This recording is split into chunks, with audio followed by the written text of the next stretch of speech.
You, I can't even have words. Order. Yes, thank you.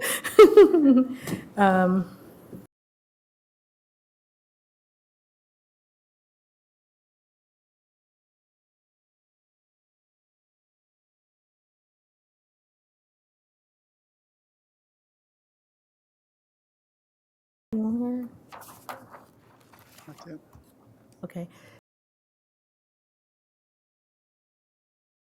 KSDE Civic Advocacy Network School of Promise Practice, West Middle School, with from the principal from West Middle School, Brad Kemp, to present. All right, so first, thank you for allowing me to come up and speak tonight. Usually I would have students with me, but I guess Monday night's a big night for volleyball games, football practice, swim, you name it.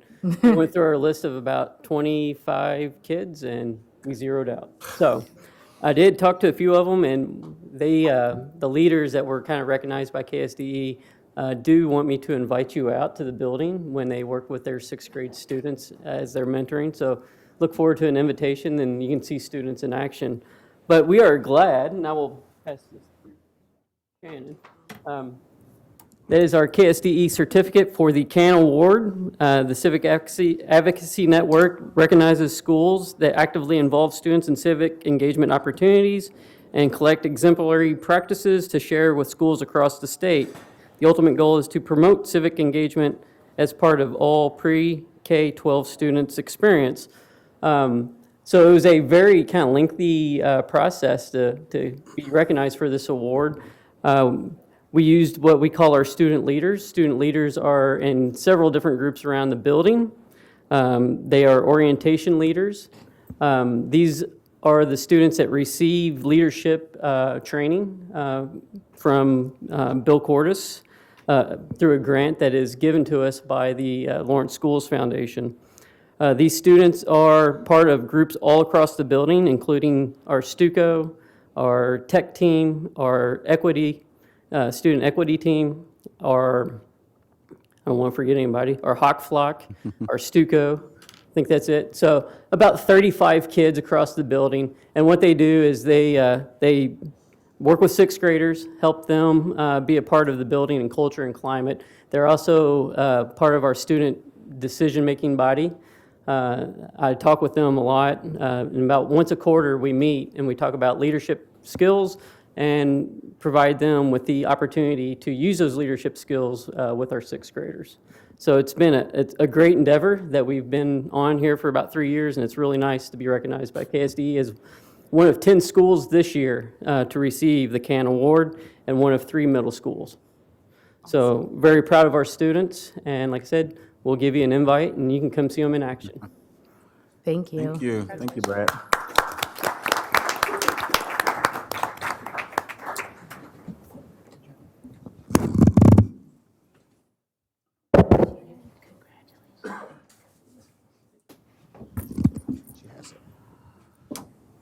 This time, we'll have Lori Folsom, LEA President, come up to present Lawrence Education Association Classified Scholarship winners.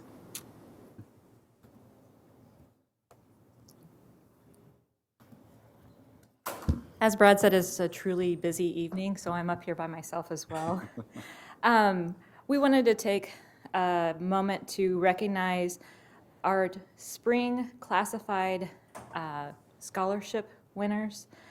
Yes, it is a little late for that, but LEA offers 2 classified scholarships for staff pursuing education-related degrees in the fall and another 2 in the spring. And the deadline for that next round for this fall is coming up on October 25th. There'll be more information posted on the Daily Post.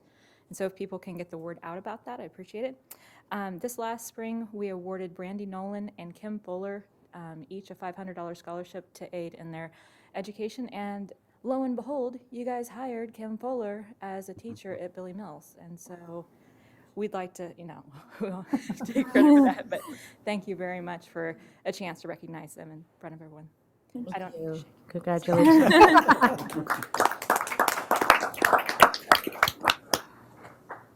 Still got hand sanitizer.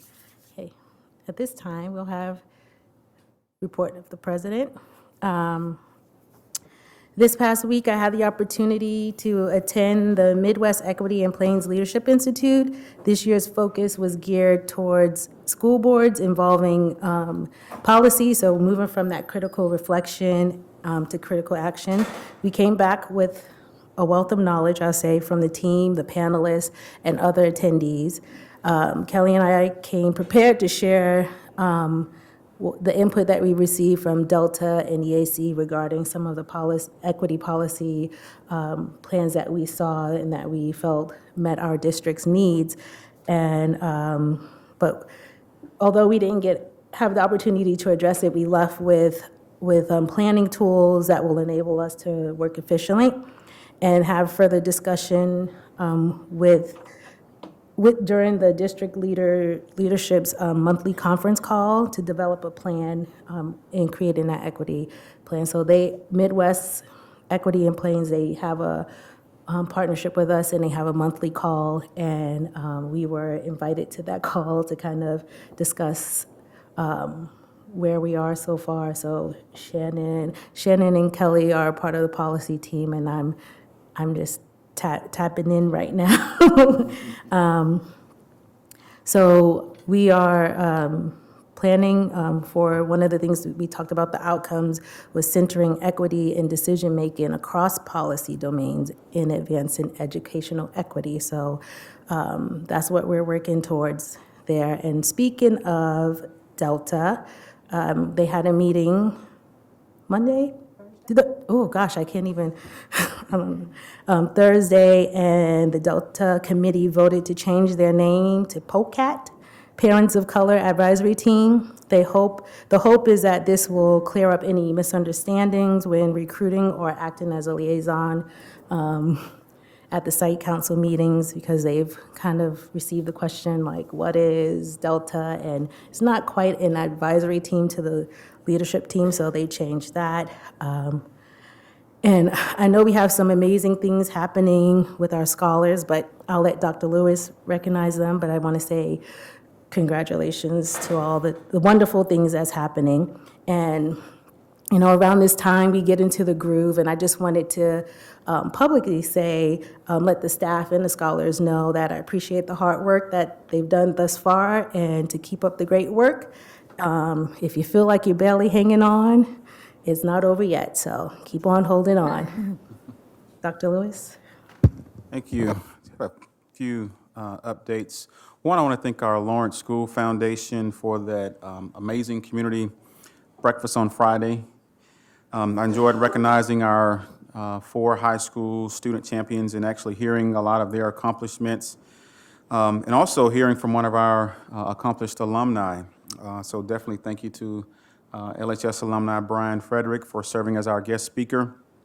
He actually flew in and out of Chicago during the ALS's board of directors meeting just to be with us. And so thank you, Brian, for serving as our keynote speaker for this year's Foundation Breakfast. My congratulations to Chad Aberly, West Middle School science teacher who received the Lawrence Horizon Award on Wednesday. And we'll go on and represent our district in the state Horizon Award recognition program. Speaking of outstanding teachers, our district was well represented at the Kansas Teacher of the Year Region 2 Awards Banquet a week ago Sunday. Lawrence Teachers of the Year, Peter Gibson, who's a music teacher over at Sunflower, and Julitha Riles, who's a special education teacher at Liberty Memorial Central Middle School. They both were honored. Peter was also named as a regional semifinalist. Last year's finalist, Nicole Korn, who's a kindergarten teacher over at Sunset Hill, assisted with the program. And we were also dazzled with a quartet of Free State High School Orchestra members. They performed under the direction of Judy Erpelding. Our congratulations to Arabella Gibb, a Billy Mills Middle School student who will be receiving a first place award from the Kansas Authors Club Youth Poetry Contest. So congratulations, Arabella. Congratulations also to our very own Dr. Stubblefield. She was invited to serve on the 2020 National Conference Advisory Committee for Boys and Girls Club. We were continuing to get that national recognition. They actually want to replicate our partnership that we have with our Boys and Girls Club, and so she will be serving on that committee, the Conference Advisory Committee. I had the honor of serving as honorary co-chair alongside the voice of the Jayhawks, Brian Haney, for the Family Promise of Lawrence auction party and golf tournament. I didn't golf today, I was working. Family Promise, of course, many of you may or may not know, Family Promise is a national organization of interfaith hospitality networks, a group of churches that come together and provide shelter, food, housing, and job placement to support more than 49,000 homeless families annually, and 60% of those families have children. So we're definitely fortunate and appreciative of the partnership we have with Family Promise. Our first Beyond Diversity seminar of the school year will be tomorrow at the 4-H Fairgrounds, tomorrow and Wednesday, actually. We, again, are partnering with LMH Health to share the costs. They will have 40 participants to attend, and we will have 50 participants to attend. You may remember Steve Herzog. He's with the Lawrence Business Magazine. He was here several board meetings ago. I think it was the night we had our LMH leadership program presentation, and he was snapping some photos, not knowing he was doing a story for our story on the Summer Leadership Academy that was also featured in the Lawrence Business Magazine. And also in that feature was myself and Danica Moore talking about our equity work. And so if you haven't got a copy of the Lawrence Business Magazine, or if you have a problem with bugs in your home, you could turn to my page and get rid of some bugs. But he did a great job with that, just really capturing and talking about the work that we've been doing and continue to do around equity. That's all I have. Thank you, Dr. Lewis. And at this time, we'll have patron commentary. And I would like to call, Spencer Farrell or Farrell? Okay, thank you. Spencer Farrell. And while he's coming up, I'm going to read the audience participation. He is from Lawrence Free State High School and guest. The USD 497 Board of Education welcomes patron comments and thanks you for taking the time to talk to us about our policies and procedures. We set aside this time during our regular meetings to hear from the public. This is your time to share your opinions. However, complaints about specific staff or students will be heard by the board in executive session in order to protect the privacy of the individuals to be discussed. While you are not required to share your contact information, we ask for that information so district staff or the board can follow up with any specific concerns you may have. Please try to limit your comments to 5 minutes. And thank you. So I am Riley, and Spencer and I are opposed to the removal of the Bring Your Own Device network at Lawrence Public Schools. So we both bring our laptops from home, and we depend on them for our schoolwork. I'm in both graphic design and filmmaking. I'm in graphic design, journalism, as well as photography. I used to be in photography and filmmaking. And we rely on our personal devices for these classes because they handle these sort of tasks better than our school-issued devices. So they kind of just help us do our stuff quicker. They handle our large files easier. Cool. So though for core classes, the school-issued devices are more than sufficient. For CTE or computer-intensive courses, our more powerful devices from home are much better. And including both graphic design and other classes of the sort, almost every debate student uses their own personal laptop, and especially the highest performing students. Also, even as it stands now, the BYOD network throttles speeds for devices that are brought in from outside the district, which has caused problems recently uploading files for journalism to Google Drive. We deal with a lot of large photo and design files as well as video files. Even just using it in math class, trying to download PDFs can sometimes prove to be difficult with our current network for the BYOD students.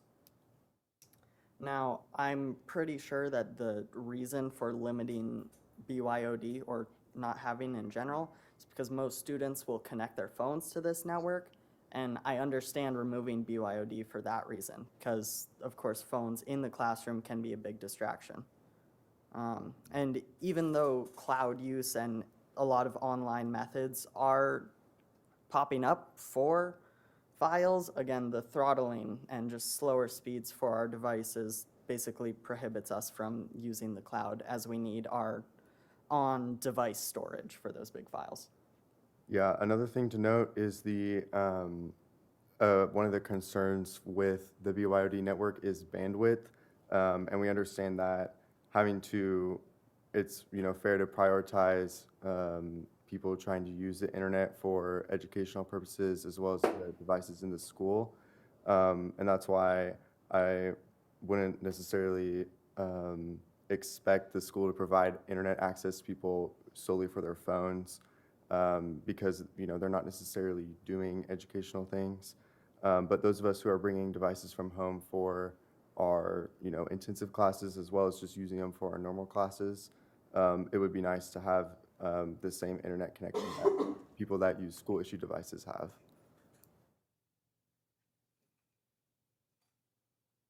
Thank you. Thank you. Thank you. That was very interesting Yes. perspective, yeah. At this time, we have Emily Bodekers from Pinckney. I'm gonna be green, so I didn't like print anything. So it's okay here. Has my time started? All right, we're going. All right. Hello, and thank you for allowing me the time to speak with you today. I've worked in USD 497 for 4 years, first as an LMA, Library Media Assistant, then as an administrative assistant at Pinckney, KR coordinator, and finally, and not changing ever again, the music teacher at both Pinckney and Woodlawn Elementary. One thing I've observed in my 4 years in all these different positions, classified, administrative assistant, certified, is that I feel like there is a lack of support from district leadership within our buildings. As someone who used to be in the front office, I can personally say I had only seen 2 administrators in our building who went to see the learning that happened within our walls after they left a meeting with our principal. This presents a few problems. How can someone truly know the school culture and climate if they never venture outside the front office? How can you empathize with someone who's trying to advocate for their building if their students are just a number on the page? Your teachers and staff are struggling. We are struggling with support and need to have some relief. We all know that teachers' mental health is a concern. I'm sure if you asked any teacher in the district, including those here today, they would say they've been to Jose's training on burnout. But what about real-life situations? Maybe meetings with parents, being asked to communicate with parents who are volatile and openly threatening you. Pinckney is the home of the best colleagues and friends I could ask for. We choose to teach in USD 497. We choose and love to teach at Pinckney, which can be a very tough school. We need support. We need understanding, and we need a change. No employee should dread coming to work because they don't feel supported by those above them. What value are we assigning to our teachers and our staff? What do your actions show? Do you support our special education students? Are you willing to take the steps to recruit, hire, and retain quality paraprofessionals and maybe pay them a few extra dollars? Do you support us in issues with parents? Are you supportive of itinerant staff that travel between buildings much like myself? Do you value our time? Sending new teachers to a ridiculous amount of training when what they probably really want to do is be in their classroom. Do you value different disciplines? I'm a music teacher. I can say that's getting better. Are your neighborhood schools equitable? I'm going to say that one again. Are your neighborhood schools equitable? These are the hard questions that I implore you to consider. I know that this doesn't change the outcome of any past situations, but we must do better. We need to support our staff, all of our staff, classified, certified, support staff in our buildings. Because after all, how would you like to be treated if you were in our shoes? Thank you for your time. I'm here for questions. Thank you.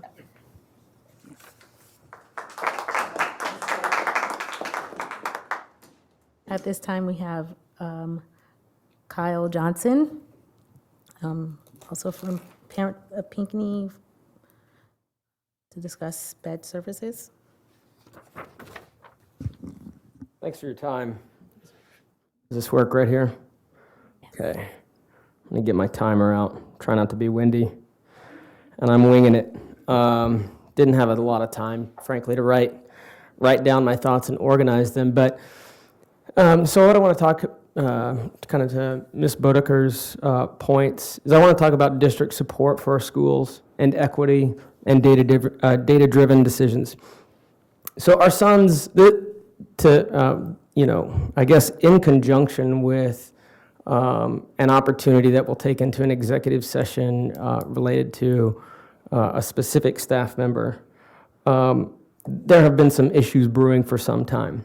My wife and I discovered that our son's federally mandated IEP hours were not being met. That came as a surprise to us. We worked with the school and we realized they did not have enough SPED paras to support the need. So we asked for data from the district to help us understand how much of a gap do we have at our school and other schools in the district. If it's a problem for our child, it probably is a problem for many children because it's not just about our child. Yes, we want to get our child's needs met, but what about the kids in the rest of the district?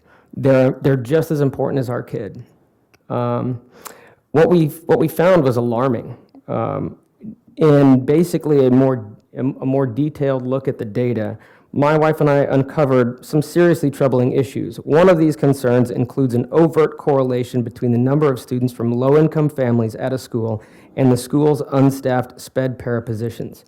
We have a spreadsheet and can provide the data. It is glaring.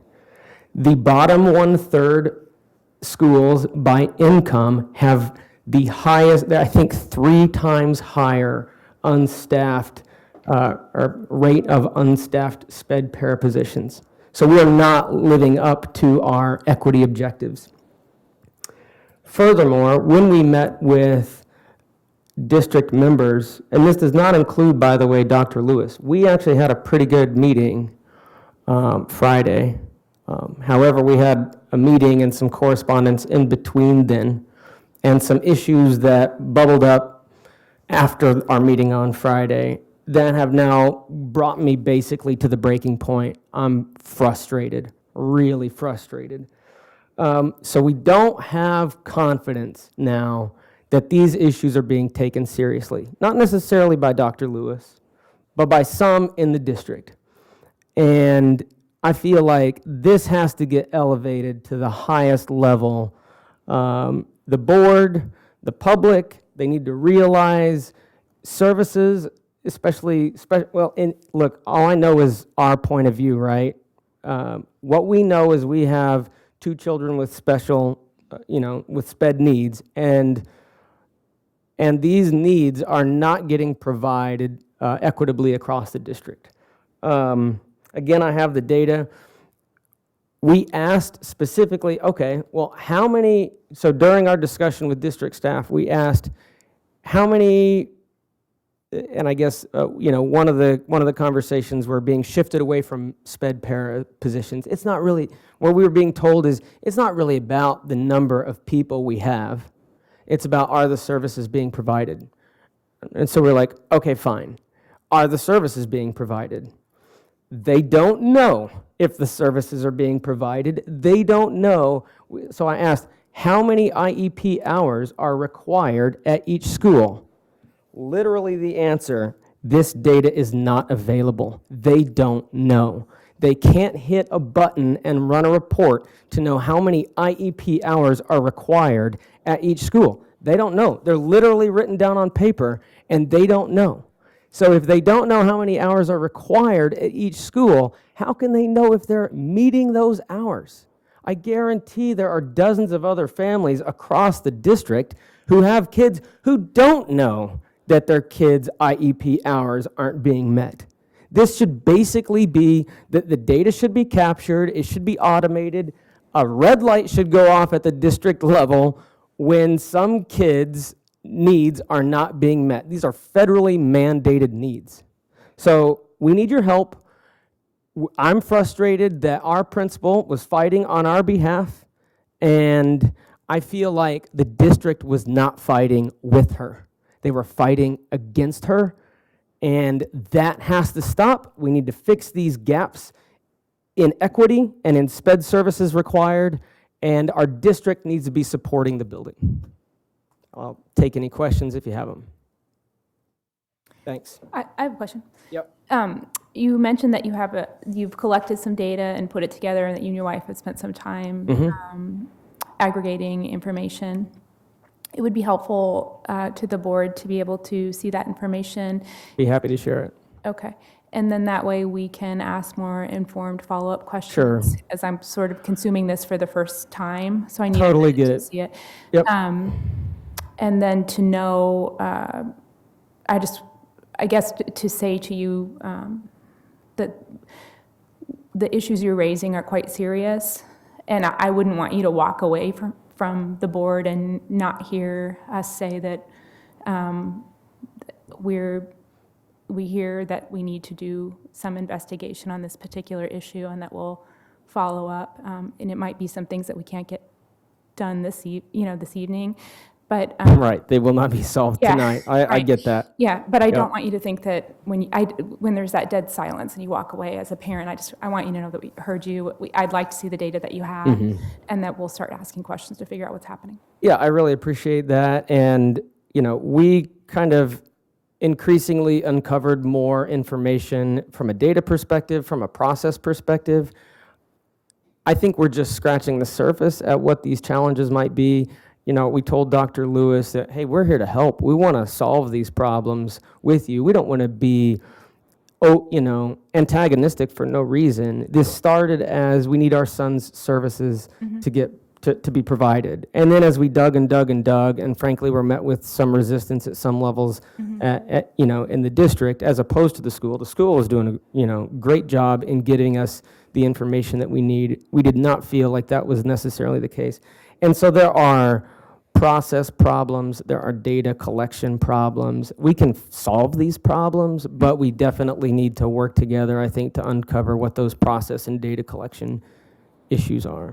And I'd be happy to meet with you outside of this meeting. And like I said, I appreciate, because I know, just to be transparent, they did speak to me, and they wanted to go through the proper channels, and they wanted to go. They said, no, let us try to go through the chain of command, for lack of a better term. So I respected that the private, so that's why they're here today. Yeah. So.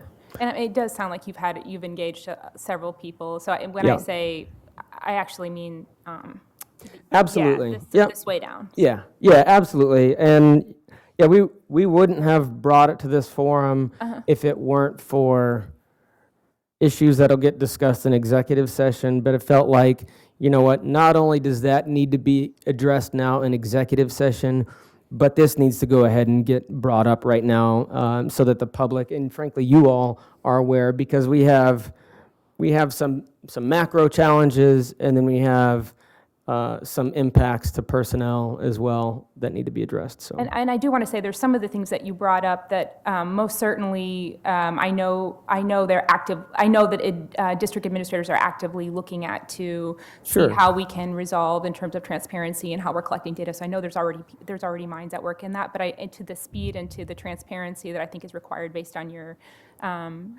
presentation tonight, I just want to make sure that I have information that help me ask the right questions. Yeah, no problem. Thanks. Thank you again.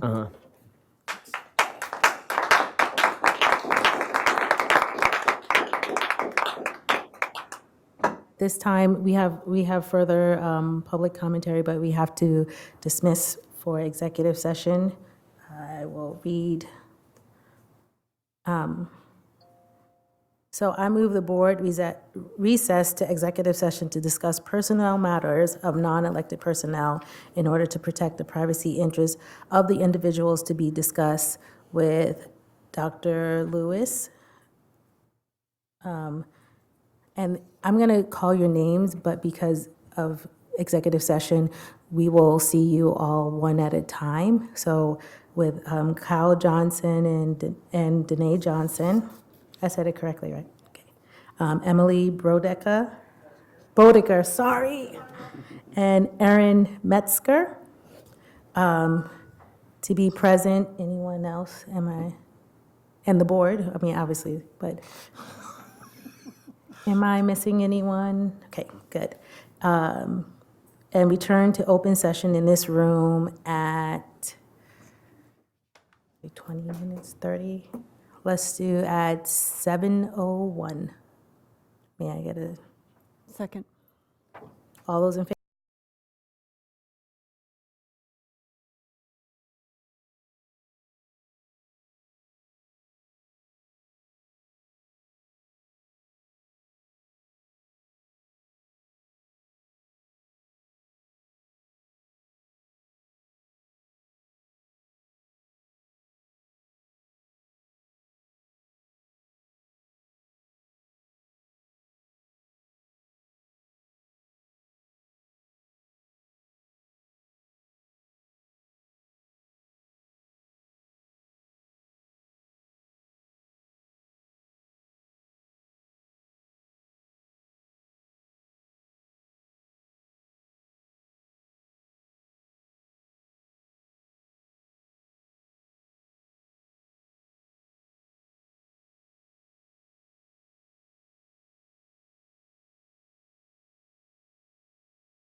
Oh, 7:02 here.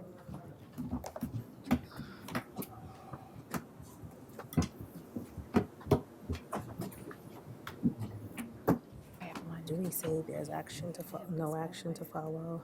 Okay. Hey, thank you.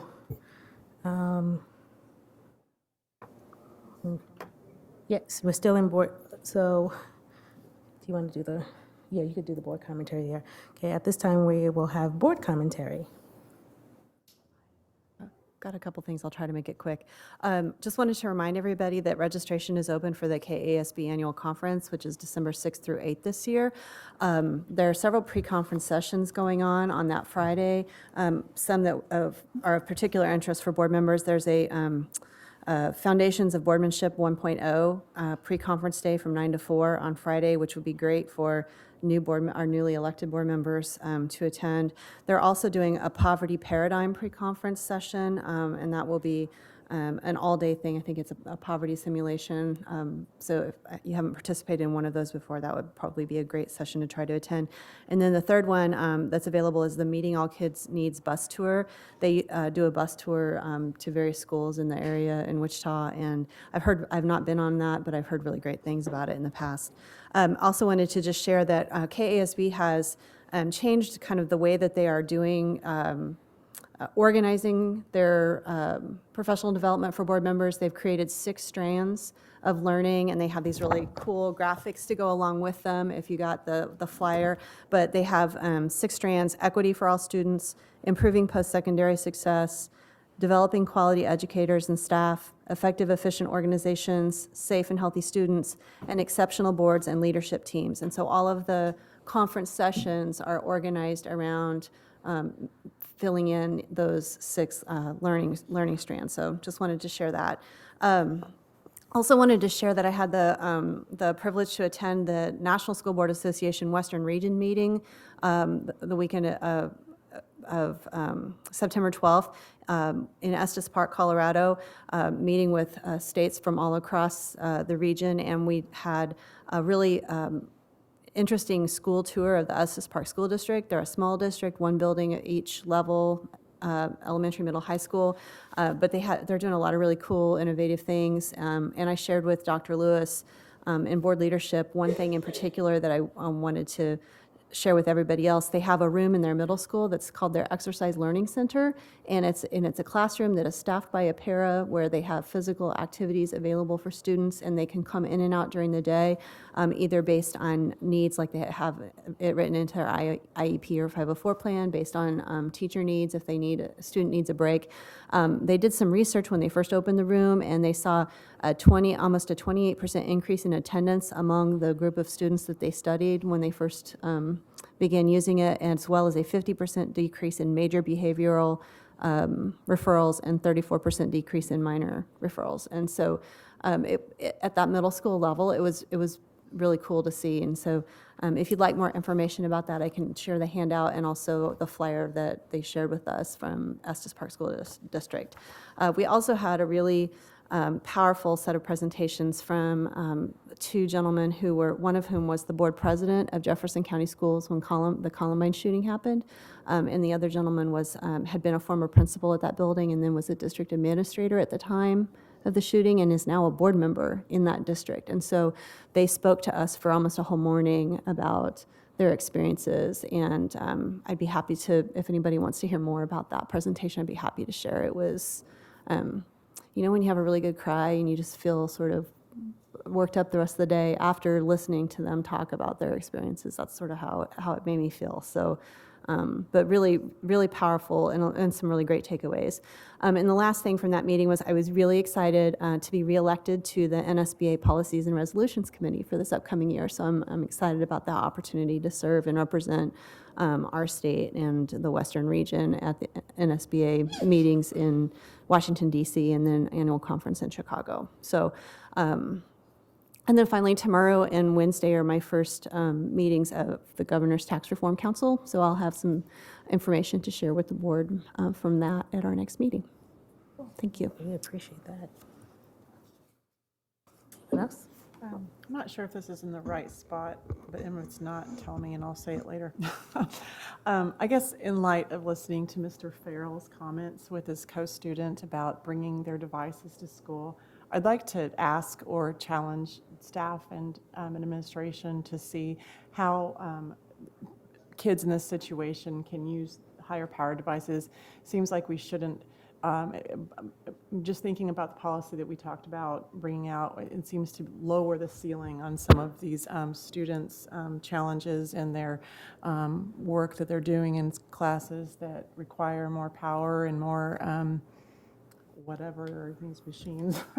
But I would like to make it a little bit more user-friendly for some of these kids that are taking challenging classes or using higher level devices to achieve higher levels or across the board. Now, So, I'm not tech savvy. Maybe GR can answer this question. I'm sorry, because since you mentioned it, I just thought about it. Could, in situations like that where they have those high powered, don't we have those devices, those wireless devices?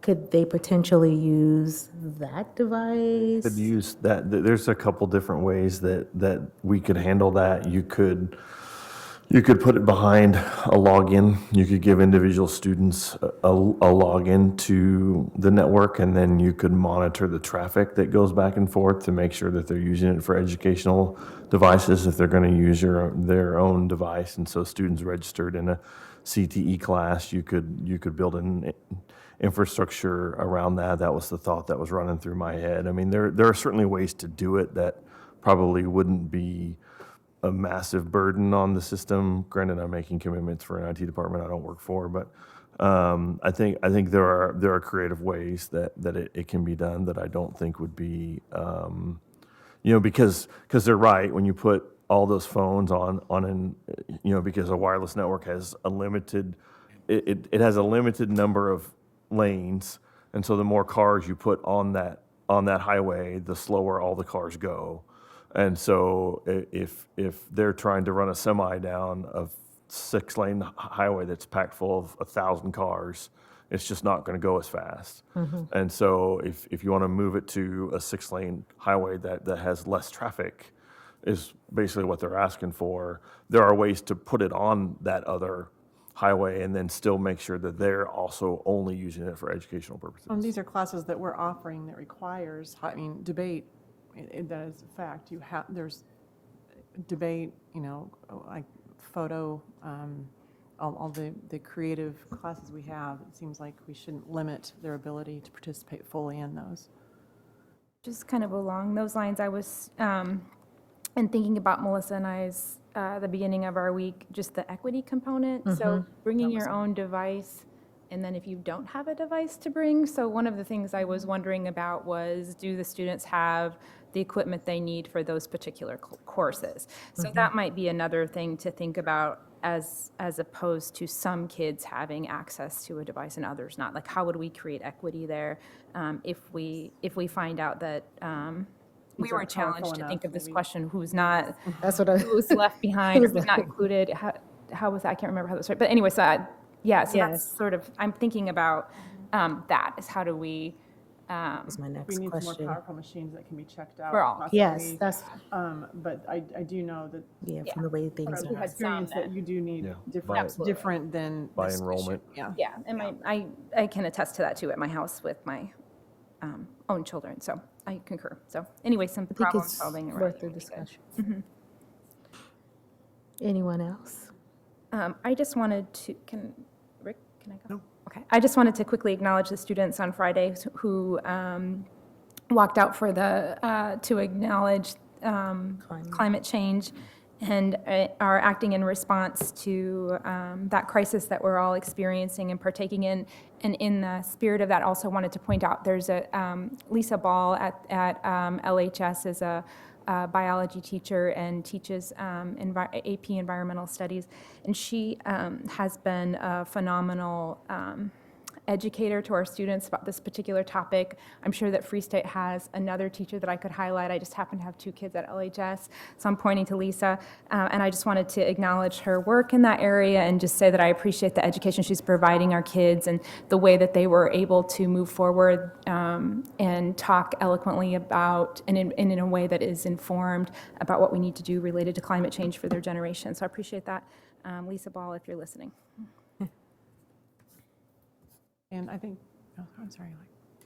I didn't have any. I just want to say, and you might have mentioned it at the beginning of the meeting, but I just wanted to thank the Lawrence Schools Foundation for putting together such an amazing breakfast. I think everybody that was there teared up at least once, multiple times.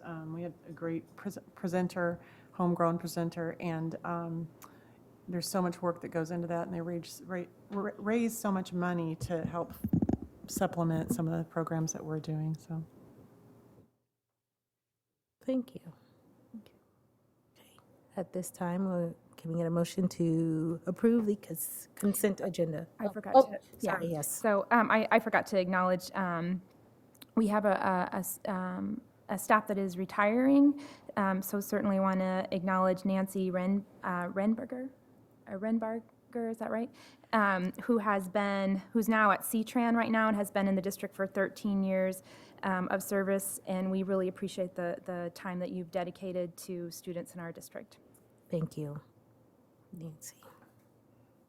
We have a motion to approve. Move the board to adopt the items listed on the consent agenda. Second? Yes. Yes. Yes. Yes. Yes. Yes. Thank you. At this time, we'll have Leah Wisdom, Director of Instruction, Equity, and Student Services, to give us an AVID update.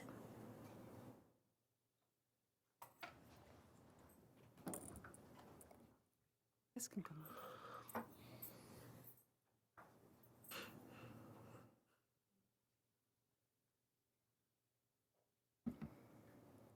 Good evening.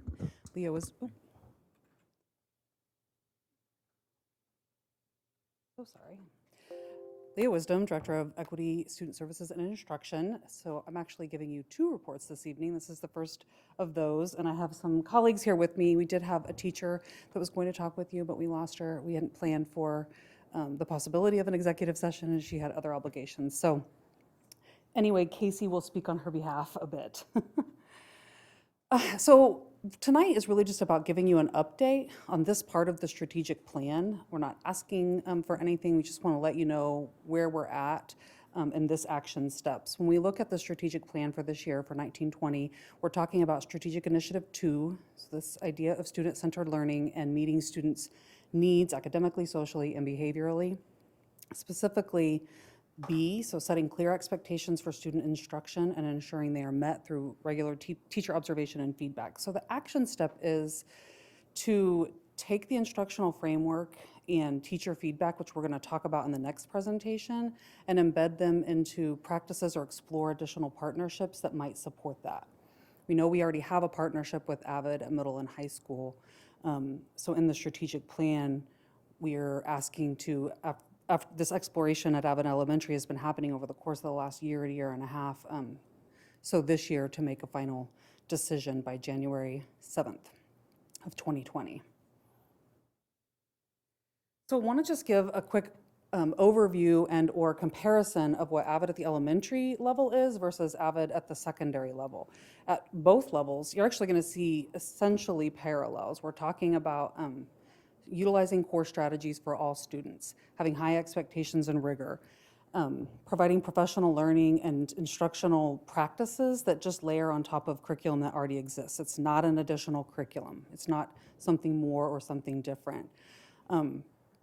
It supports a transition from elementary into the AVID system that exists at middle and high. Again, happening for all students, but at middle school and high school, they have that AVID elective, which supports specific students who are college-bound and falling into the academic middle. There's no such class at elementary. You're just looking at all those strategies being used in a really systematic way.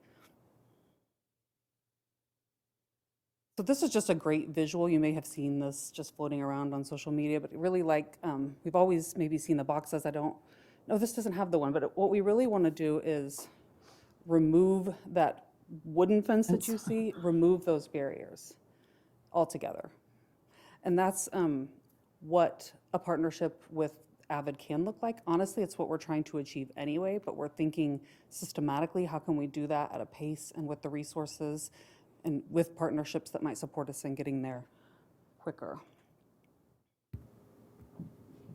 When you think about our CI3T triangle or this idea of multi-tiered system of support, I just wanted to visualize, for us to visualize Avid for school-wide is really what's happening at Tier 1. And Melissa Blevins is going to talk to us a little bit more about that. When we think about that Avid elective at middle and high school, it's like a Tier 2, all right? It's falling into just something a little bit more for some students. I'm actually going to let Melissa talk now for just a minute. I'm going to read this slide, and then we'll let Casey talk to us a bit about the teacher's experience. Melissa is a former principal you may know from Ross Elementary in Topeka, who's one of two. Ross and Quincy are both implementing Avid sites in Topeka, so she was in that leadership role as principal. She's going to talk to us about what implementation looks like. So good evening, Melissa Blevins, Sunflower Elementary. I did want to just reiterate what Leah said, is that at the elementary, Avid is a Tier 1 approach. So it is written into your CI3T plan as your instructional approach for all students. And the point is really to prepare students to be good students. So it really focuses in on developing their organizational skills, and making sure that they know how to be good students. It does have a college culture component to it. It comes with great professional development for leadership as well as teachers. As she mentioned, it is all just best practices for teaching and learning. What's really great about the approach is that it does provide common language and common strategies across the building. So you have a vertical alignment. What that might look like, for example, would be note-taking, starting in kindergarten as 2-column notes to learn our letter sounds, and then progressing through every grade level till finally at 5th grade, they are doing Cornell notes and participating in Socratic seminar. So it builds on itself, so the students get used to the instructional strategies, the common language, and they're able then to just layer in the content utilizing those strategies. They're processing their learning through writing, reading, organization, inquiry, and so it's very systematic.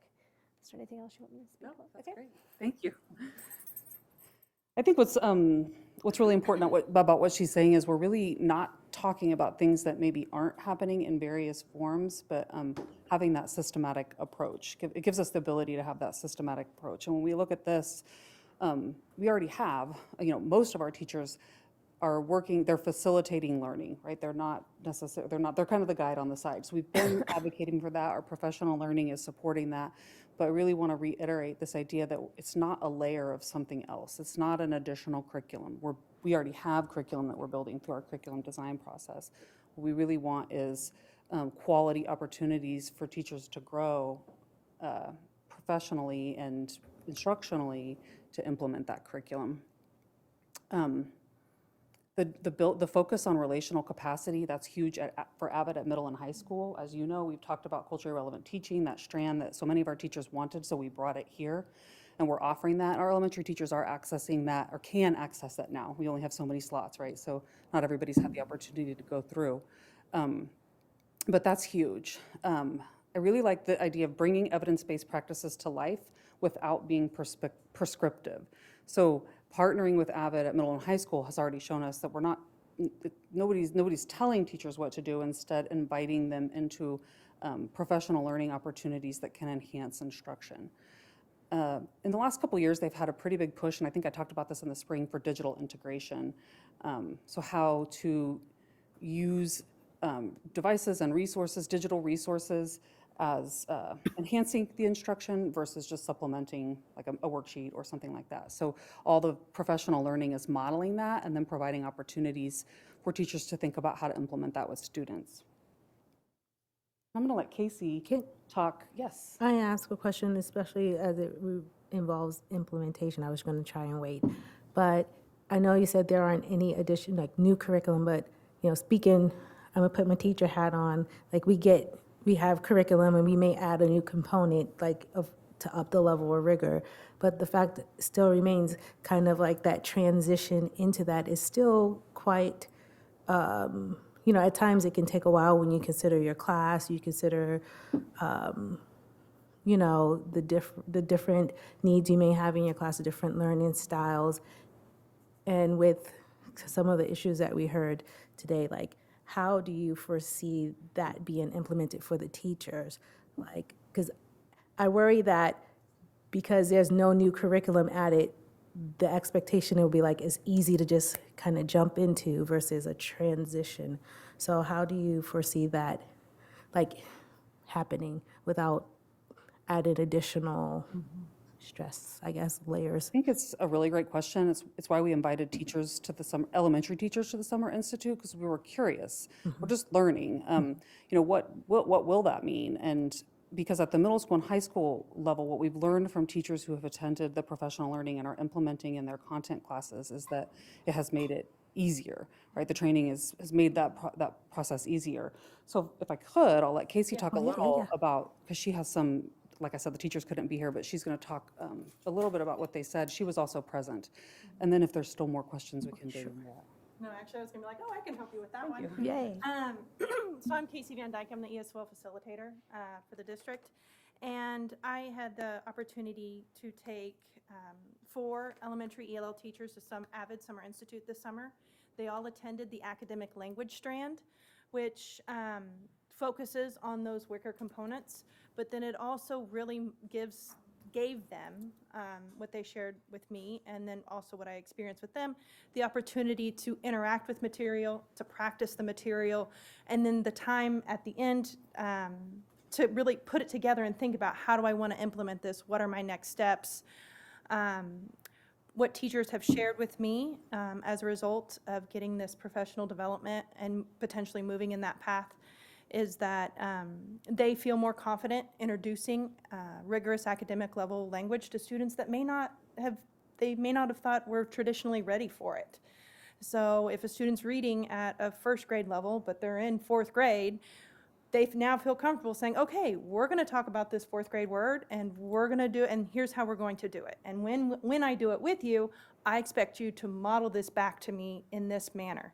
And so what I've seen as a result when I walk into those teachers' classrooms now, since this summer, is when I've walked in, one of my teachers is like, here's my board, here are my stems, and she was very reinvigorated by it. And so, and in talking with some of the other teachers and seeking additional input, they also shared with me that the fact that it impacts daily instruction, just kind of a perspective in how you tackle different things. And so, so for example, in using the sentence frames or other similar scaffolds, the teachers have seen their students' confidence using academic language in the classroom. And then when they go back, because a lot of my teachers do small group pull-out or small group instruction, and then they send the kids back into the general education classroom. And what they're seeing is that the kids that they've used that with are going back with a bit more confidence, and they're feeling more willing and safe to share their knowledge with their peers because they've had some time to practice those grade level academic terms and feel good about them. So to kind of point more to your question in terms of implementing it, Avid is in and jump in, please. You implement it as you go, so you're constantly reevaluating how are you doing with the program, what things are we focusing on, how does it integrate with what our building goals are, what our district goals are, and how are we meeting those things. And so while initially it might be only just like the sentence frames, or it might just be a little bit of a start, it is something that, as it does provide a framework and some consistency as a resource, it does allow for that implementation and that integration to grow. And so, thank you. Thank you. Thank you for that. And I think to your point, just as part of the action steps, there are still stakeholders to reach out to, right? We have the group of principals coming back together. We have teachers who were present. So there's still action steps there to make those kinds of, like, to really look at what does this mean and is it feasible, and in what buildings, and we'll kind of get into that. So wanted to talk about the data collection piece. I've shared with you tons of secondary data. Avid has its own data collection system to help monitor like how those students in the Avid elective are doing. And then probably most importantly for the school-wide piece is it's monitoring when teachers are going to and receiving this really high quality professional development. Is it actually impacting student achievement, particularly when you're looking at implementing at a whole school or a whole grade level, or whatever. So that's really what the data collection system is for, and it is a coaching instrument. Again, back to what Casey was saying, and I'm sure what Melissa already knows, is that tool, the process of collecting data can then be turned around and used as part of your, like, how are we doing on our building goals? So it just connects to, KISA, those KISA goals, and or it could connect in support. So this is what the purpose, they call it the CCI, this is the tool I'm talking about, where you're collecting data. It provides the means for transforming these 4 areas: instruction, systems, leadership, and culture. And I don't know if you spoke to it, Melissa, but there is a high level of resource and support for principals. Just another layer of how do you do those inquiry pieces? How do you support your teachers? What could you do at your next staff meeting, and then look for those things. So the other thing, there's a whole paper on the multiplier effect of Avid, a research study they did, but this is what I was just talking about. Capture that multiplier effect. So the more teachers that you train, are you actually seeing shifts in student achievement? And then coaching schools to reach their college and or career readiness goals by communicating all those areas, and it is fluid. I wanted to sort of point out that Avid Secondary for sure has shown us when I think about our 5 big strategic initiatives, the relationships piece, like building relationships between students and staff, certainly curriculum, certainly instruction, the idea of having effective, committed, happy, if you will, employees. And one thing that we have noticed through training, at least at the secondary level, is the quality of professional learning and professional development that's provided through Avid, which some of our elementary teachers can access it now. But opening up that door for those additional resources, on-demand professional learning, is frankly just some of the best we've ever seen. So we get that feedback from teachers, and I think it does impact and or contribute to, if you feel well prepared, and is it relevant? Is this professional development relevant to my classroom? Can I turn around and use it tomorrow?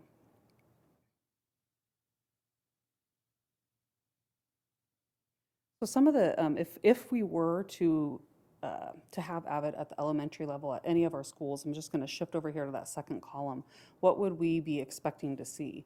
We would, through that coaching tool, the certification document, we would have documentation of strategic initiatives, that work that's happening, which is something we're doing anyway, but another place to document that. We could see shifts in instruction that support curriculum implementation, and that strong transition to middle school, moving into a system that exists at middle and high school in terms of the common language, the organization, the rigor, the writing and reading rigorous strategies. So these are places we could start, schools we could start at, and these principals have attended either the national conference, they have attended an Avid training of some sort, and we'll be bringing them together to start those sort of additional conversations. You heard from Tammy Becker in the spring who attended, who talked to us a lot and continues to talk to us about her belief that Avid, specifically the organizational strategies, really supporting the redesign that's happening at Hillcrest. So she's seeing the marriage of those two things as being highly beneficial, particularly as they move into this redesign where things could really be changing.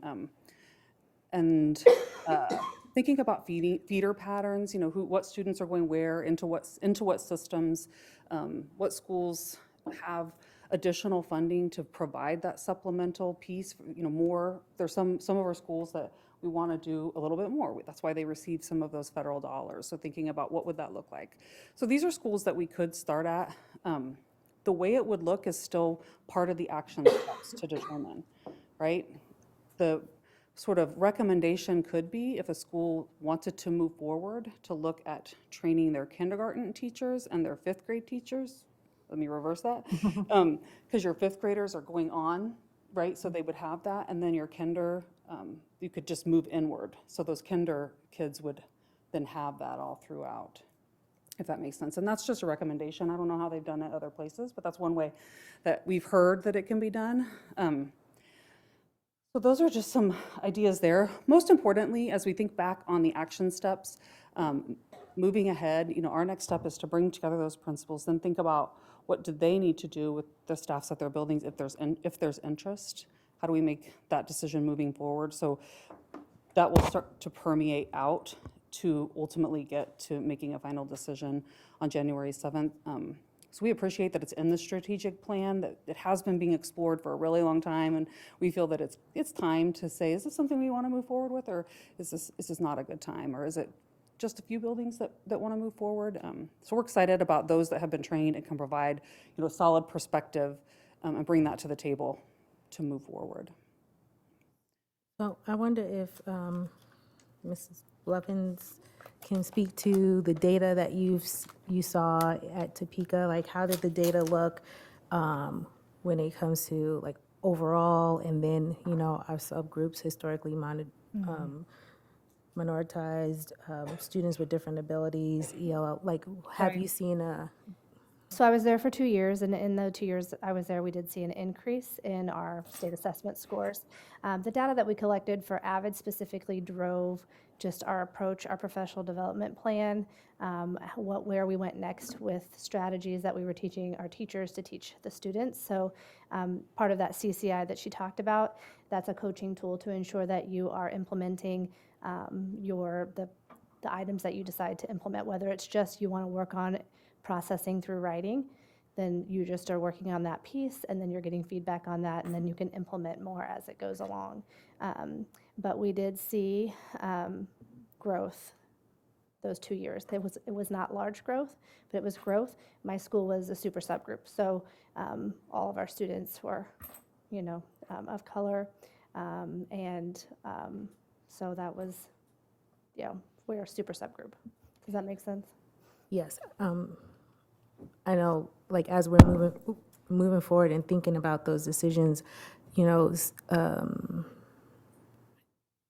we've seen data with our students that receive special education services, and we have a plethora of, at one point, like the money, the materials that we need, but however, we still saw that there was, for a variety of reasons, but they were still not excelling the way we would think that they would given the resources. So that's something that I would like to see, like the data, like maybe when you are, even if it's between like school size, the same, similar demographics or district-wide, I would like to see those, because that's a big decision to make.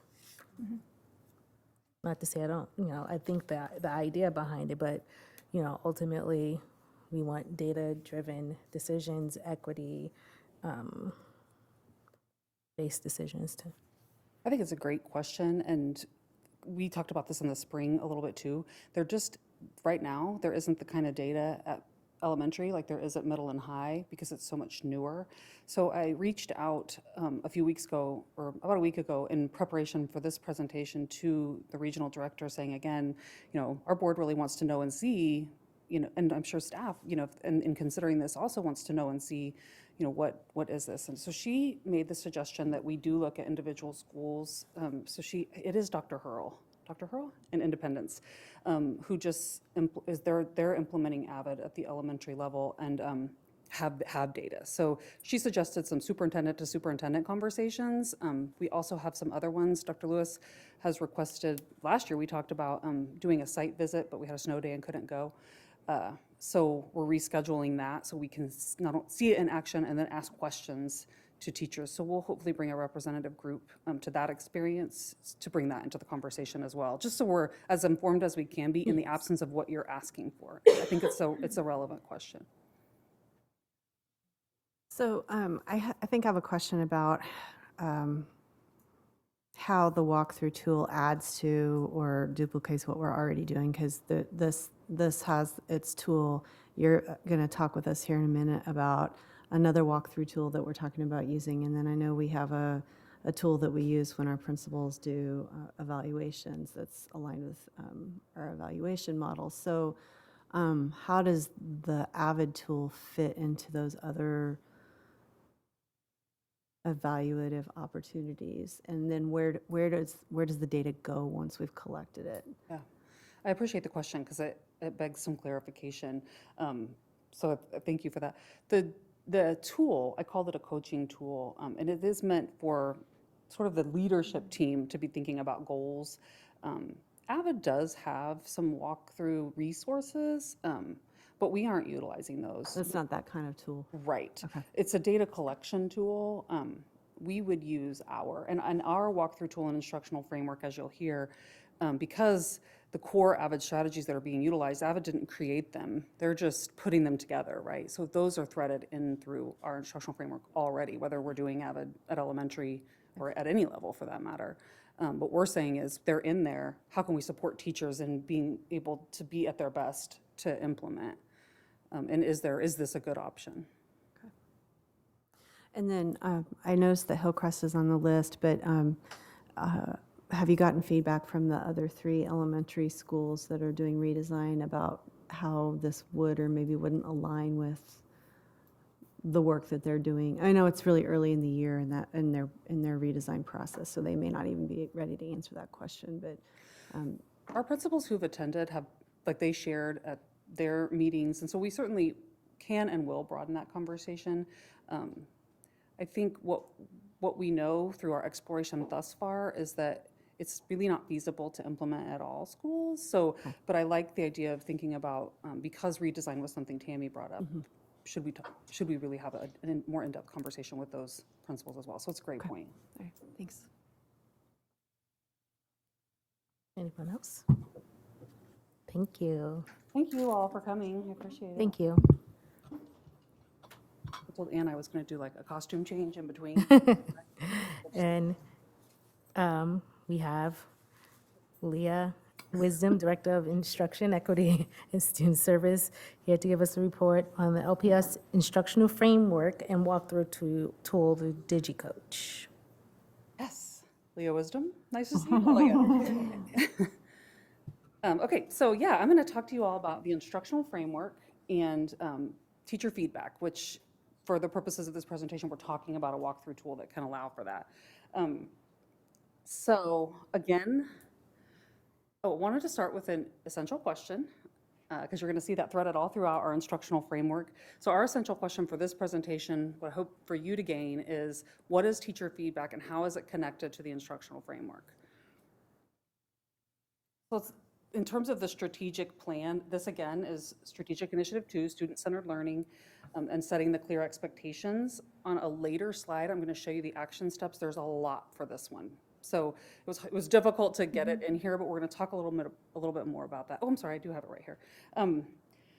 So we have 4 additional action steps with action steps under them related to the instructional framework and the walkthrough tool and or teacher feedback. I'll go back just a little. The first one is to partner with Midwest Equity and Plains, where we just were, and we've already started that partnership and actually gotten quite heavily into it in terms of the feedback that they're providing us. And then some steps with that, developing an instructional framework rollout plan, also a plan for administrative professional development around both of these areas. And again, further in the presentation, we'll kind of talk about where these things are happening. And then implement the walkthrough tool system-wide, which also has elements of professional learning and all those pieces. So I don't know if you've seen this before, but it is the former instructional framework. It began to be used in 2010, created by a group of learning coaches at the time. We had a team of 4. and they worked together to create this instructional framework, actually over the course of almost 2 years. And then it was finally starting to be utilized in 2010. They created several parallel frameworks to connect it to like the work of the DeVores, PLCs, Marzano's effective strategies. There's about 4 more. I didn't put them all on here, but it was also connected to sheltered instruction for ELLs, and some other sort of big things that were happening at the time. But we felt like that's 9 years ago. It's really time for us to relook at it and think about making sure that it is aligned with what we're doing now in terms of the rigorous curriculum design process. So this is that 6-step process that Dr. Buslow and her team are going through with leadership teams at every level. The development of all these pieces. And again, essential questions kind of falls in there in between developing the standard, the priority standard in student-friendly language, and then having learning intentions. So through this process of curriculum design, where we know we need the instructional framework to support is, I know what the priority standard is, I know what my essential question is, but now how am I going to get there? And what are those the most high yield strategies that I can use to get there for my students and get them accessing that rigor? So that's where we started with the instructional framework. Our target, our goal was to have common vocabulary around instructional practice as it relates to curriculum design, to inform goal setting and professional learning, to ensure what we know is a really great strategy, which is repeated, systematic, high-yield use of strategies by teachers. We wanted our instructional framework to be research-supported and to have evidence behind it. And of course, ultimately, we want it to impact positively the achievement of students. So these are our goals, sort of walking into this and looking at revising, and you'll see more so revamping the instructional framework. So this is just the broad picture of the instructional framework. It is pre-K through 12, so we're looking at utilizing this instructional framework for all levels. You'll see the 4 main domains: plan, engage, reflect, and adjust, and then our KESA 5 Rs on the outside, kind of hugging it. This is just a quick one-pager, but we knew we had to go a little bit deeper into each area. So you can kind of start to see how it branches out. So when we say plan, what are we talking about? We're talking about having a clear lesson focus, having knowledge of students, designing lessons to meet learner needs, mobilizing stakeholders in student success, parents, and all those others who are impacting students and how they're showing up to school, and then scaffolding our instruction. The circles for P1 and E1 through E6 are showing you the Hattie and Marzano practices that they both agree on. If you're familiar with the work of Hattie and Marzano, they're really big about strategy usage. They've done their own research and have come together on these. Engage is actually one of them as well. So we incorporated all of those into our instructional framework. And I have 2 arrows pointing at P3 and E7. So I wanted to point out to you, like in P3, it says design lessons to meet learner needs. That's really universal design for learning. If you've heard of that, maybe here, just a practice where you're providing access at all levels for all students. Instead of calling that, another acronym, we felt like it was important just to put the foundation of what we want. We want lessons to meet all learner needs. In E7, positive behavior supports, we could have called that PBIS, but instead we're talking about no matter what system or framework or program we're using, what we want is to support behavior in a proactive, positive, preventative way. So that's why that language looks like that. So then it digs just a little deeper. If you look at plan, we go to plan, there's a question associated with each of the 4 domains that's aligned with the 4 questions, the PLC work. So when we're talking about planning, we're asking ourselves, what do we want? What do we expect students to learn? And if you think about what I just showed you in terms of the P1, P2, P3, P4, now we take P1 and break it down a little bit more. So I'm just showing you an example of one sliver of the instructional framework versus all of the pages. So what does it mean to have a clear lesson focus? We have a description, and then possible evidence. What would you see students doing and or teachers doing? So there's where essential question shows up all over clear lesson focus. We know that's how the teacher clarity and student clarity is huge. in moving forward with a lesson. So you're going to see this show up in the walkthrough tool, essential question, and we'll talk through that. So this is all those pages I just showed you. I literally just tried to sum it up in these three, all those action steps. So the develop and implement an administrative plan, PD plan, we had wanted to have that done by October 1st, but we've completed that. So we have a plan in place moving forward. It's not all complete, but we know what the plan is moving forward, and we've implemented the first step of that. By December 1st, we want to have all the feedback from Midwest and Plains. We already have literally 15 pages of feedback from them informing the instructional framework. But we want to continue that relationship to revise and evaluate that draft. And they're also offering to support us in how we roll the bigger portions of it out to teachers in a way that makes sense, because otherwise it's just some stuff that's on a paper somewhere, or maybe even on your wall in your teacher's lounge. But we want to figure out, and again, it's not really going to be shockingly new to anyone, but it will hopefully capture what teachers are already doing and provide that frame as we push it over into a tool when we know, so we can see now what we're looking for.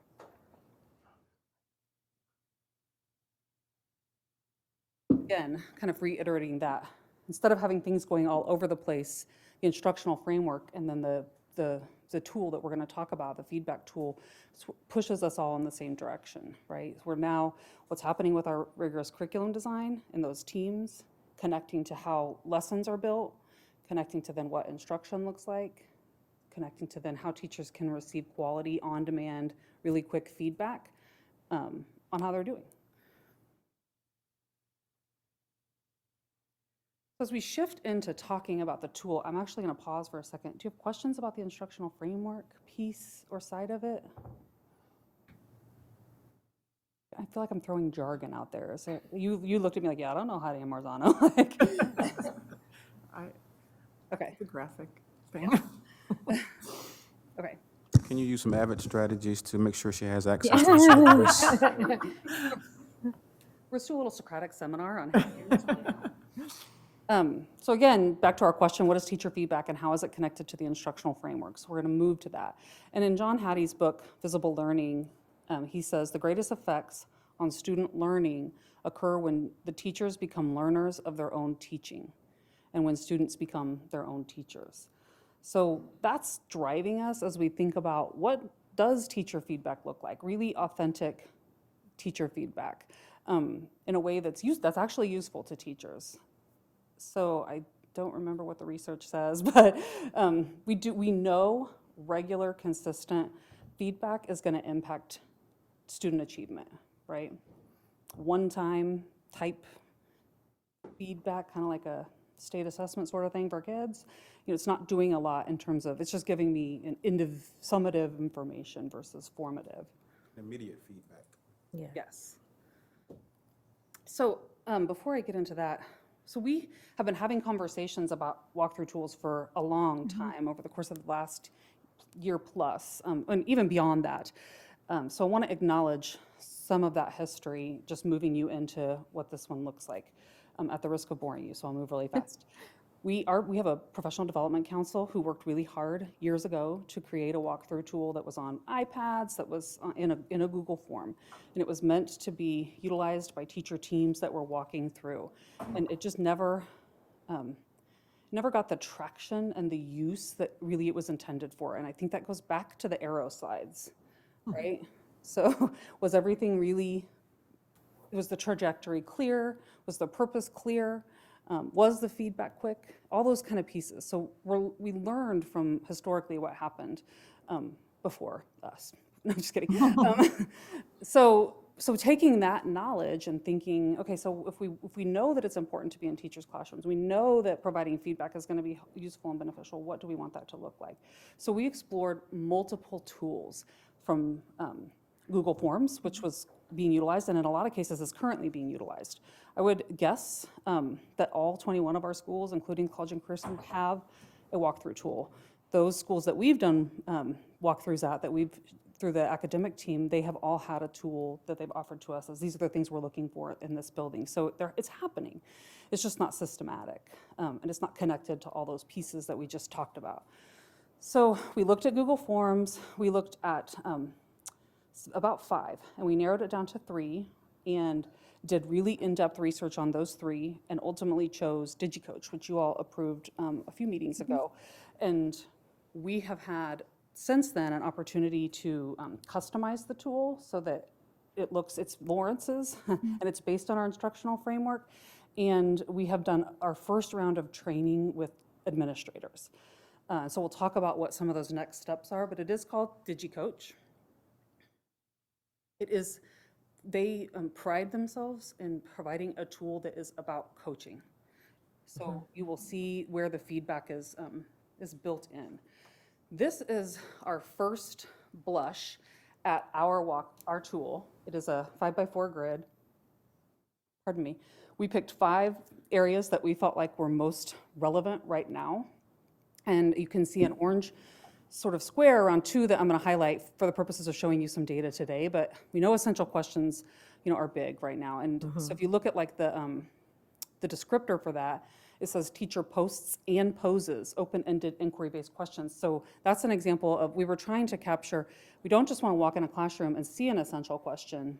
You want to see teachers engaging students with the essential question and revisiting it like we did today, bringing it up for you twice and thinking about how is what we're doing connecting to what we asked ourselves at the beginning of this lesson.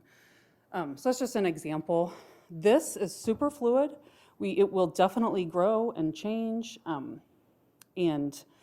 this was just our first sort of go around. And on that team was Dr. Lewis and myself, the other the directors, Darcy and Rick. Say what? Lori. Yes, Lori Folsom was there as well. And so we did the customization. And then when we did the first round of training, we had a group of head principals in the morning. And in the afternoon, we had our learning coaches, assistant principals. Lori was there for part of that, but you had to leave for a meeting, didn't you? But she was there for the beginning. And we're gonna, as they're practicing using it, moving forward, they will give us feedback and we'll make adjustments to what this looks like. So just wanna show you a picture of this is a device, you wouldn't do it on your computer. You know how like an evaluation, you may not know that, but typically when a principal goes into a classroom to do a formal evaluation, they're on their computer utilizing that system. This is used primarily on a phone or an iPad. It can be Android, iPhone. So everybody that has done the training so far has downloaded that. And this is kind of what it looks like. Not kind of, it is what it looks like. So in this case, remember that column that said lesson design? These are the 4 components under lesson design.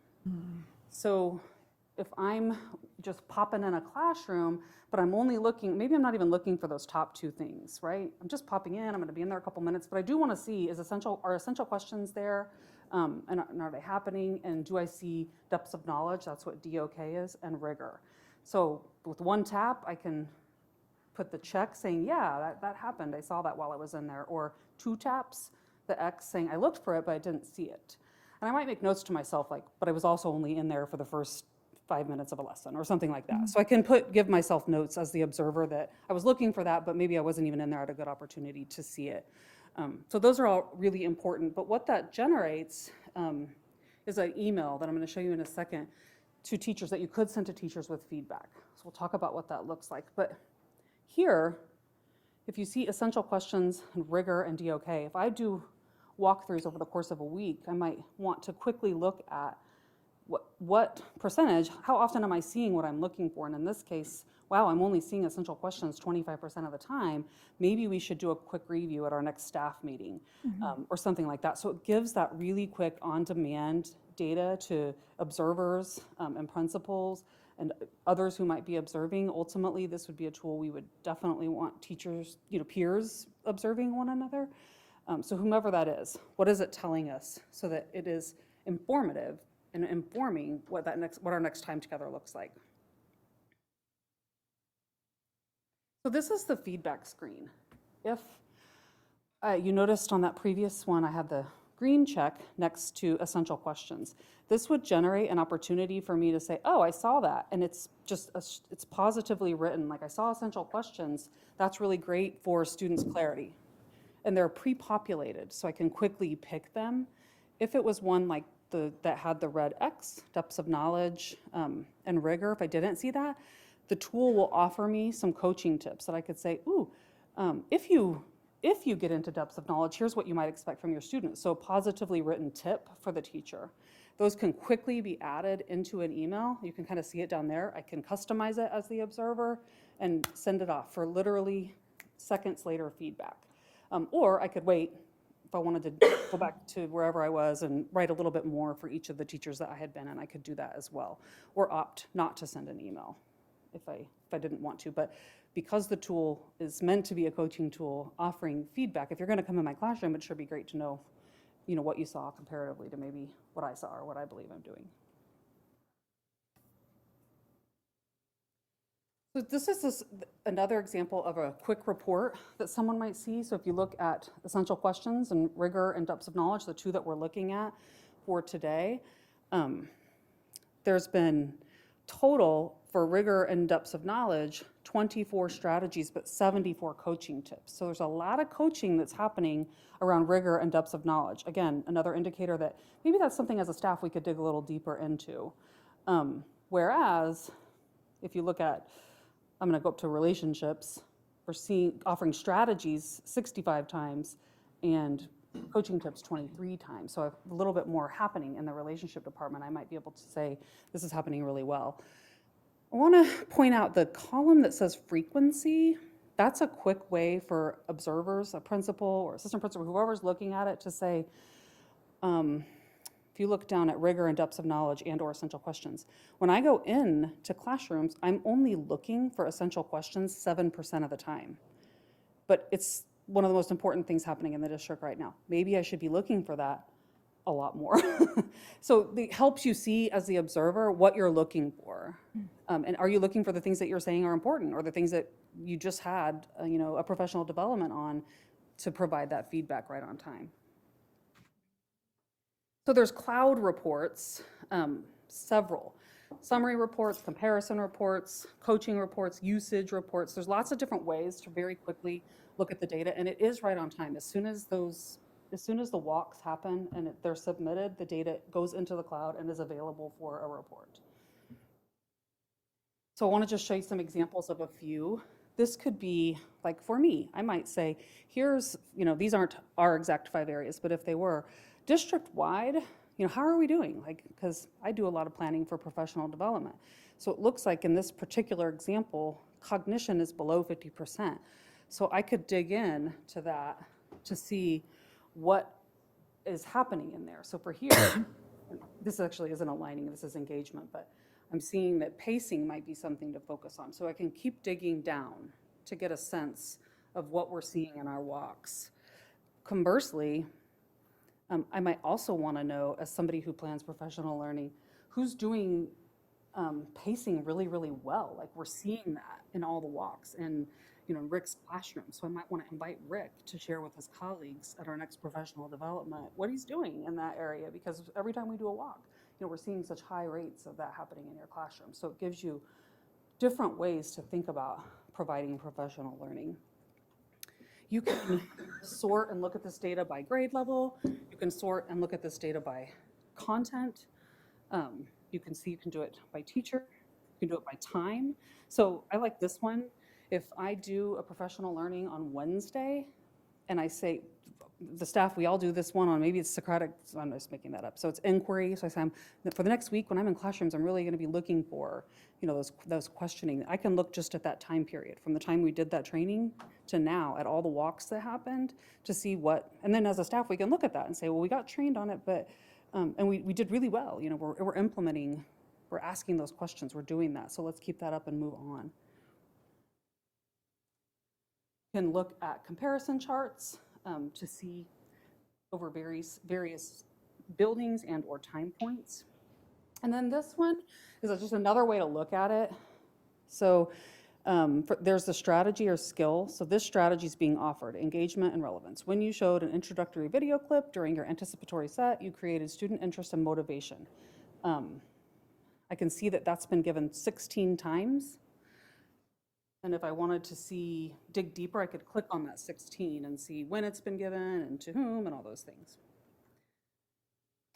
another way to look at the data in the cloud.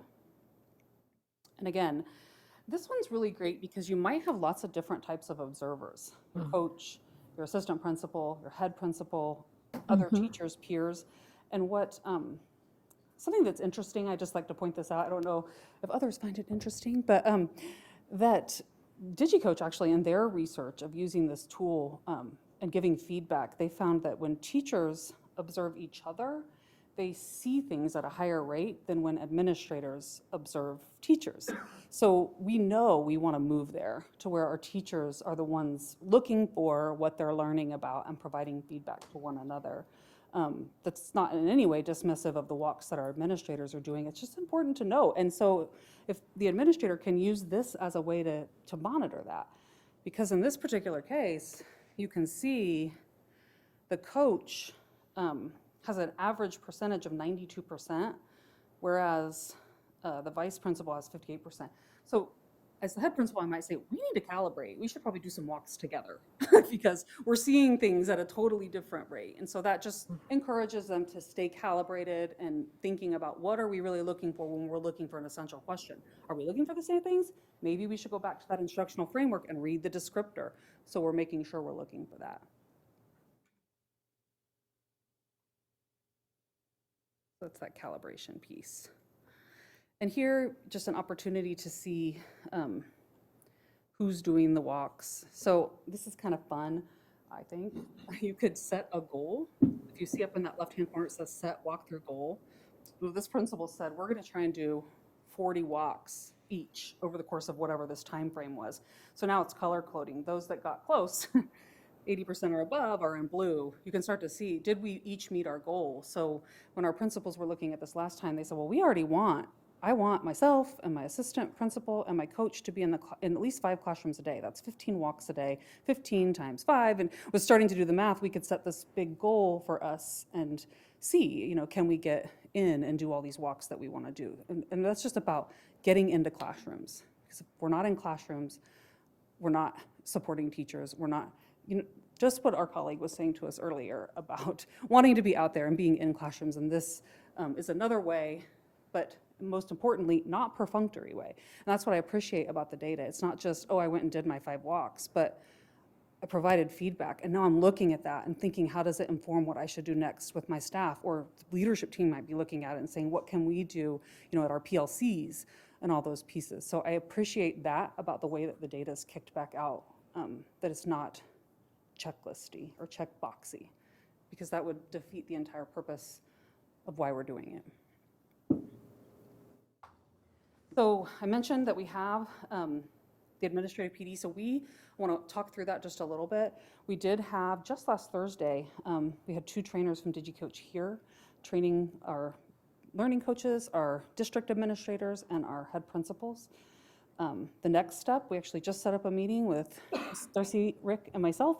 Rick set it up, thank you, Rick, to look at then what that communication is going to look like to staff. So we don't want our principals and observers out there utilizing this tool until we have an opportunity to communicate with staff. So we're going to talk about that and then bring Lori into the conversation as well so that we can think about the communication.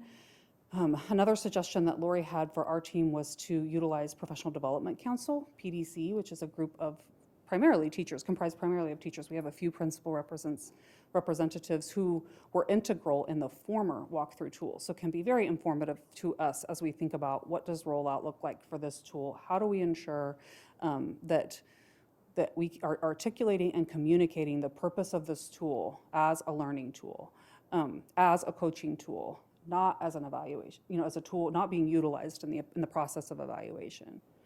So we want to make sure all those pieces and parts are in place. What questions do you have for me? I stopped before I started this one, so I don't think you had much about instructional framework, but anything about the teacher feedback or the tool for walks? Well, I was going to ask the question about evaluative versus coaching, but you kind of answered that. So how will a teacher know whether the principal is there for just kind of this coaching check-in kind of walkthrough versus this is part of my evaluative process for your performance. I think in that way. one thing that Darcy and Rick and I are going to do with the support of PDC is developing the expectations. So what might I expect as a teacher? So that's part of our action plan. So I don't want to tell you exactly, but I do think one really clear way is the difference between am I there with a computer, am I sitting down, and am I formally observing versus the quick walk, which is with, Leah, they are scheduled. That's what they say, aren't they scheduled? say what? Evaluations are scheduled. Yes. Evaluations are scheduled. So these walkthroughs are just kind of pop in. Yes. Staff doesn't necessarily know you're planning to be in their classroom that day versus the evaluation Where you know where you know they are coming. you're to being see. informed in advance. Mm-hmm. Yeah, and I think it's important to note too that there is already an expectation that that principals are instructional leaders, that they're in classrooms, right? That they're out there visiting. So that expectation is there. And again, we mentioned most of our schools are already utilizing some kind of a Google form. What we're suggesting now is that we want all that alignment there to really drive what we know, back to what we said at the beginning, is evidence-based, research-based, tied to the instructional framework, tied to the rigorous curriculum design pieces. So, if I'm not mistaken, or can you clarify, confirm, part of the principal evaluation tool may have this component in there. Are you walking through and observing? Yeah, that's instructional leader strand. That's in the teacher, principal evaluation. That's what I thought. More questions? I didn't know if there was an audience question. Thank you. Thank you, Leah. Thank you. Okay, at this time, we will recess to executive session. You want to make the motion, Jill? Sorry, here, put you on. Moved to, well, do a time period. It says 20 minutes. Oh, wait, this was an old one. Okay. I think 20 minutes. That's what I heard, 20 minutes. Okay. Yes, I can do that, if I can find it. 4.1. I move that we go into executive session for 20 minutes. Is that correct, Melissa? Yes, Okay, to discuss discuss personnel issues. Oh, I think it was revised. Yes. Oh, okay. So Dr. Lewis, I can do it, sorry. I move the board, I So think, before we make the motion, I have a question, because Go ahead. what's showing in our board docs is Yeah, probably it's not the motion different. that we're supposed to be making. Okay, Right? that's why it was. Because it the motion that's in here includes the public comment Yeah. that's- persons. Oh, Okay, all right. Sorry, yeah, read it, Board docs tip, all right. because I was seeing the same thing, I was like, Okay, and that's why it was a little Okay. confusing. All right, hang on. Do you want me to? back in the meeting. this is the bottom one, should be the, Okay, there we go. okay, I'm gonna make the See it motion. now, Jill? It's coming up, but it's not. I think I have it. I got it. Go ahead. I move the Board of Education recess to executive session to discuss personnel matters of non-elected personnel in order to protect the privacy interests of the individuals to be discussed with Dr. Anthony Lewis, David Cunningham, Dr. Anna Stubblefield, and Sam Devon invited to be present with the board to return to open session in this room at 8:29 with possible action to follow. Now it's up. Second, Second. all those in favor? Aye.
Okay, that's everyone.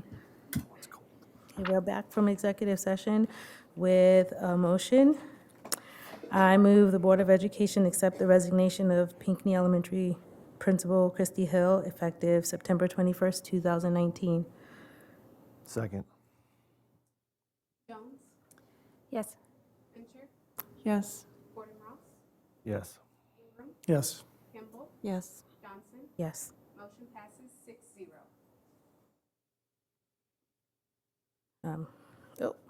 Move to adjourn? Move to, Second. all those in favor? Aye. Aye.